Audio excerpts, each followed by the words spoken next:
በዚህ መዋደራ የፈለኩት ልቦችን ማንቃት ነው። ልቦችን ከመኝታ ማንቃት፣ ነፍሶችንም ማውገዝ ከሰመጠችበት ስሜትና ጥሜት። በዚህ መዋደራ የፈለኩት ሳሊሁ በስላህነቱ እንዲጨምር፣ የተዘናጋውም እንዲነቃ፣ ከመቆጨቱና ከመሞቱ በፊት ሕይወትን እንዳየኋት በፍጥነት ትጓዛለች። አብዛኛው ነዋሪዋ በዝንጋቴ ውስጥ ነው። ሰዎች ይመጣሉ፣ ሌሎች ደግሞ ይጓዛሉ። ማህፀኖች ይገፋሉ፣ መሬት ደግሞ ትውጣለች። ሰዎች ተዘናግተዋል፣ ሊነቁ አልቻሉም፣ ሞትና ሰከራት እስካላገኛቸው ድረስ። ወንድሞቼ ሕይወት ማለት በዚህች ሕይወት ጀርባ ላይ በጊዜ የተወሰነችና የተገደበች ናት። በእርግጠኝነትም ፍጻሜ ይመጣል። ደጎችም መጥፎች ይሞታሉ፣ ተቅዮችም ወንጀለኞች ይሞታሉ፣ ጀግና ሙጃሂዶች ይሞታሉ፣ ተቀማጭ ፈሪዎች ይሞታሉ፣ የምጡቅ ባለቤት ራእዮች ይሞታሉ፣ ውዳቂዎች ይሞታሉ። እነዚያ ለሆድና ለብልት እንጂ የማይኖሩ አላህ ጀለ ፊዑላ ይላል፣ በሷ ላይ ሁሉም ጠፊ ነው ይላል። ሁሉም ነፍስ ሞትን ቀማሽ ናት። ትሞታለህ፣ አዎ ትሞታለህ። እሱ እውነታ ነው፣ ያ ሁሌ የምንሸሸው እሱ እውነታ ነው። እሱ ዘንድ የሚወድቀው የአምባገነኖች አሸናፊነት፣ የካህዲያን ግትርነት፣ ራሳቸውን አምላክ ያደረጉ አመፀኞች ትዕቢት ያ እውነታ ነው። ከጽዋው አመፀኞችም ታዛዦችም የጠጡት ከጽዋው ጠጥተዋል ነቢያቶችና መልእክተኞች። አላህም አለ ካንተ በፊት ለማንም ዘላለም መኖርን አላደረግንም። ታዲያ ብትሞት እነሱ ዘውታሪ ናቸው። አልቃሽ ሁሉ ያለቅሳል፣ መርዶ ነጋሪ ሁሉ ያረዳል፣ የተቆጠበ ሁሉ ይጠፋል፣ የሚወሳ ሁሉ ይረሳል። ከአላህ ውጪ የሚቀር የለም። ከፍ ያለ አላህ ነው ከፍ ያደረገው። እወቅ አላህ ይጠብቅህ። የኖረ ይሞታል፣ የሞተም ያልፋል፣ መጪው ሁሉ ይመጣል። አላህን መገናኘት ተስፋ የሚያደርግ የአላህ ቀጠሮ መጪ ነውና ይዘጋጅ። ሕይወትህ የሚጀምረው ከሞትህ በኋላ ነው። ያደም ልጅ ሆይ አንተ እናትህ ስትወልድህ እያለቀስክ ነበር፣ ሰዎች ግን በዙሪያ እየሳቁ ተቀበሉ።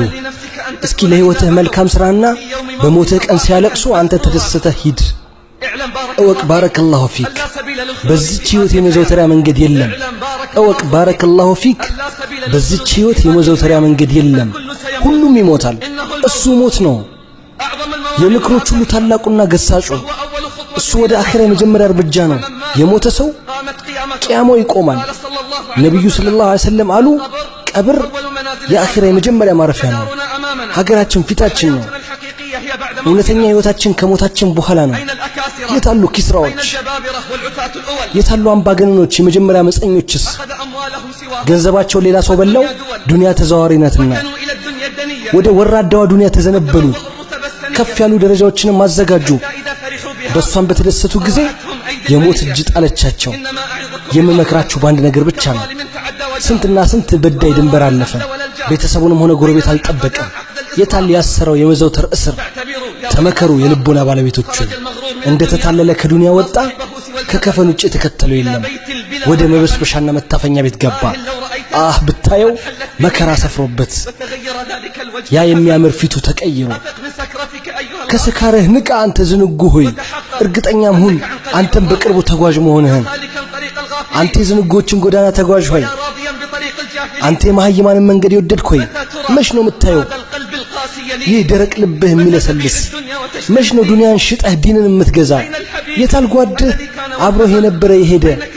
የታል ያ ብዙ ሀብት ረጅም ምኞት አልገባምን ለህድ ውስጥ ከሥራው ጋር? የታል ያ በቤተ መንግሥት ውስጥ በጸጋ ይኖረው ወደ ቀብሩ አልወረደምን? ከስካርህ ንቃ፣ ጉድጓድ ውስጥ መግባትህንም ማስታውስ፣ ዘመዶችህንም ማስታውስ። አንድ ሰው ተመለከተ፣ የሞተ ዘመዱን በህልም ዋየ። አለው እንዴት ነህ አለ፣ በትልቅ ነገር ተጸጸትን። አንድ ሰው አየ የሞተ ዘመዱን በህልሙ። እንዴት ነህ አለው፣ በትልቅ ነገር ተጸጸትን አለ።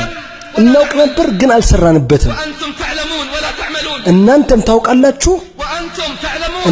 ታውቃላችሁ ግን አትሰሩበትም። ወላሂ አንድ ሱብሃንአላህ ወይም ሁለት፣ አንድ ረክዓ ወይም ሁለት ረክዓ ባንዳችን መዝገብ ላይ ዛሬ ቢጻፍ ከዱንያ ውስጥ ካለው ሁሉ ይበልጥብናል። የምክሮች ፋና የታለ? የታለ የግሳጼው አሻራ? በልቦቻችን ያሉ አያቶች የታሉ? የረህማን ንግግር ፋና? አንተ ባለ ሀያ ከኩዮች ስንት ሞተው ነው አንተ የቀረኸው? አንተ ባለ 30 ወጣትነትን አግኝተህ አልተጸጸትክም? አንተ ባለ 40 ልጅነት ሄደ፣ አንተ ጨዋታ ላይ ዘወተርክ። አንተ ባለ 50 አንተ መታጨጃ የደረስክ አዝመራ ነህ። አንተ መታጨጃ የደረስክ አዝመራ ነህ። መቶን አጋምሰሃል፣ እስካሁን አልተስተካከልክም። አንተ ባለ 60 በልና ወደ ሂሳብ። አንተ የሞት ፍትጊያ ላይ ደርሰሃልና። አንተ ባለ 70 ምን አስቀድመሃል? ምንስ አዘግይተሃል? አንተ ባለ 80 ምክንያት የለህም፣ እስኪ በቃ ማይንተሃል። ወላሂ በአላህ እምላለሁ ዛሬ ቃሬዛ የተሸከመ ቀን ይመጣል፣ እሱንም በትከሻው አድርገው ሲሸከሙት። ዛሬ ወደ መቃብር ለዚያራ የገባ አንድ ቀን ይመጣል፣ እሱም እንዳይወጣ ሆኖ። ዛሬ ወደ ቤቱ የተመለሰ ቀን ይመጣል፣ እሱም የማይመለስበት። ዛሬ ወደ ቤቱ የተመለሰ ቀን ይመጣና